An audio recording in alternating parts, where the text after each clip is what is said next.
கர்த்தருடைய பரிசுத்த நாமம் மகிமைப்படுவதாக.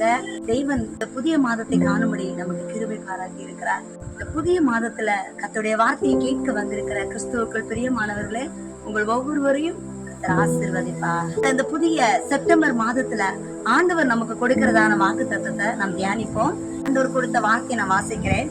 எரேமியா தீர்க்கதரிசியின் புத்தகம் 30வது அதிகாரம் 17வது வசனம். அவர்கள் உன்னை விசாரிப்பாரற்ற சீயோன் என்று சொல்லி உனக்கு தள்ளுண்டவள் என்று பெயரிட்டபடியால் நான் உனக்கு ஆரோக்கியம் வர பண்ணி உன் காயங்களை ஆற்றுவேன் என்று கர்த்தர் சொல்லுகிறார். ஹல்லேலூயா! எவ்வளவு ஒரு அருமையான வார்த்தையை கர்த்தர் எரேமியா தீர்க்கதரிசி மூலமாய் நம்மிடத்துல சொல்லுகிறார். இந்த நாட்கள்ல உங்களை விசாரிக்க யாரும் இல்லையா?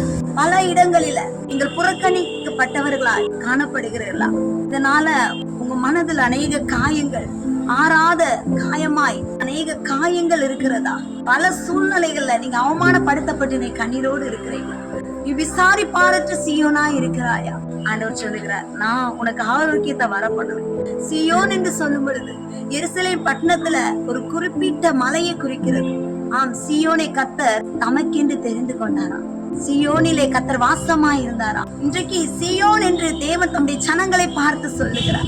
அவரால் தெரிந்து கொள்ளப்பட்ட உங்களையும் என்னையும் பார்த்து சீயோன் என்று அழைக்கிறார். இன்றைக்கு சீயோன் என்று உங்களை பார்த்து சொல்லுகிறார். இன்றைக்கு எல்லா இடங்களிலும் புறக்கணிக்கப்பட்டு தள்ளுண்டவர்களாய் காணப்படுகிறீர்களா? உங்க ஆவியில, உங்க ஆத்துமாவில சுகம் இல்லாமல் கலங்கி போய் மிகவும் வேதனையோடு உங்க சரீர அளவிலும் சரி, உங்க மனதளவிலும் சரி, இந்த வியாதியினால இன்றைக்கு காயப்பட்டு இருக்கிறீங்களா?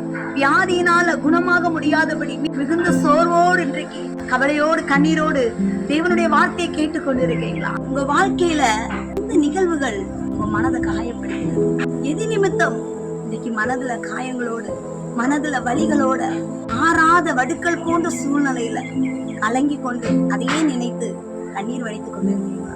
இன்றைக்கு உங்க காயங்களை கர்த்தர் ஆற்றும்படியாக அவருடைய வார்த்தையை அனுப்பி கொண்டிருக்கிறார்.